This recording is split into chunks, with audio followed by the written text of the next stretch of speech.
breaking news alert. That's right, we're following breaking news right now. One person was killed and multiple others injured after a crash along Lower Broadway here in Nashville. Our Jordan James has been on the scene through the afternoon.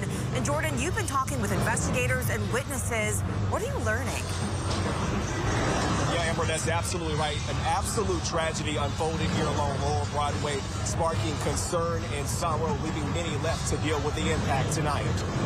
Just so scary. What crime scene tape flanked across Lower Broadway. It was just traumatizing. Emotions pour out as Metro Police investigates a deadly crash Saturday afternoon. From what we know at this moment, this was an accident. Authorities say an 87-year-old driver ran a red light at the intersection of Broadway and 4th Avenue and struck 4 pedestrians, killing one of them while the other 3 remain hospitalized. Faith Colafrancesco works along Broadway. It's just like scary, and just like knowing how many times we cross the road every single day going to work right here, and that could have been any of us, and just seeing it happen right in front of our eyes, like it's just a wake-up call, like how much we don't pay attention, how fast like it can change. In addition to the pedestrians, the driver and his wife were injured. Metro Police say at the time a caregiver was in the vehicle, and they're in the process of interviewing her to find out what happened. As detectives also review cameras and collect evidence, the impact lingers.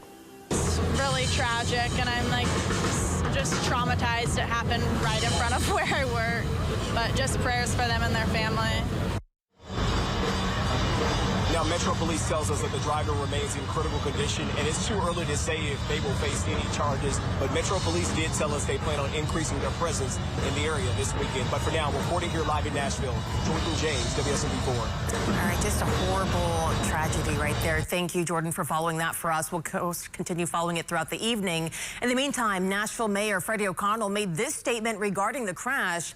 He says that this is an incredibly tragic event, and my heart goes out to the victims and their families impacted by this horrible moment. The mayor goes on to say that crews are on the scene now to investigate exactly what occurred and how. And as Jordan James just mentioned to us, it's unclear why the 87-year-old driver failed to stop for the pedestrians in the crosswalk.